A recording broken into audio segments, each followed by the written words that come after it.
I don't have any exact answers. My job is presenting the facts.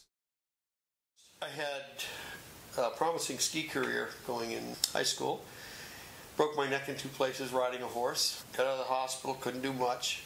So I went to work for a silversmith and started making jewelry. It was nothing that I'd ever done. I even took art in high school, but it was some light work. I pursued the jewelry career. About mid-70s, I thought, oh, I'll do something wild and crazy, and I moved in with some artists in Denver. Bought a Harley Davidson before it was fashionable. I got a job as a bouncer at a topless bar on the San Diego waterfront. I worked for the mafia and hung out with the outlaws. Married a dancer, had a daughter. Decided this crazy, wild, absolutely crazy, wild life, it needed to be some settling down. So I took the family and we moved to Colorado. Needed a job to do something. I ended up 11 years on the special police team for the Sturgis Motorcycle Rally, which was an absolute kick in the pants to walk both sides of the fence. Wow, same streets that I'd ridden down as an outlaw. And I'd run into old friends. Had the same mustache.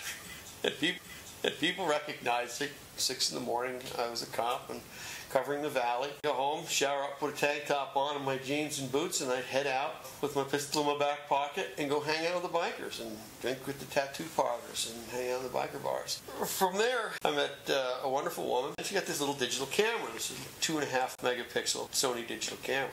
Well, I fell in love with that. And from the years of walking a lot of different lives, I had another feeling for what I wanted to look for and capture. It was just a natural progression. And I became captivated by people's emotions, their things, their feelings. I'd been coming down to Tucson to the Gem Show. The original jewelry teacher that had taken me on in 1970, I was one of his first apprentices. Moved to Tucson. And he said, you got to check out this little town of Arivaca. Came down here and this is it. The people, the great, the local color. We stopped in the local bar and talked to some old timers. And said, oh, it's a great town. He says, this bar's neat. He says, it gets a little wild and crazy. Sometimes there's a gunfight, but you know, you don't have to get involved if you don't want to. I love this place.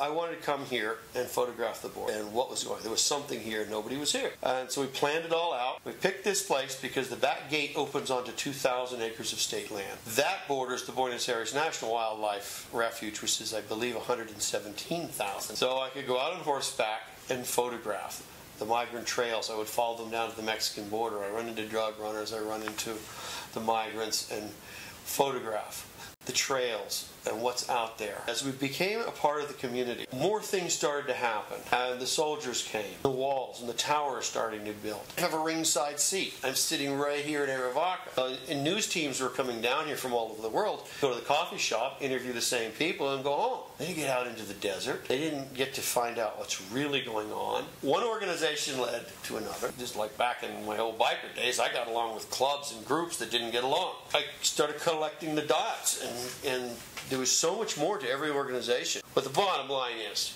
when you put a poorly educated minority group, in between two governments, at the mercy of organized crime, in a place in our country where their lives are in danger, that's wrong. It's morally wrong, and it's humanitarily wrong.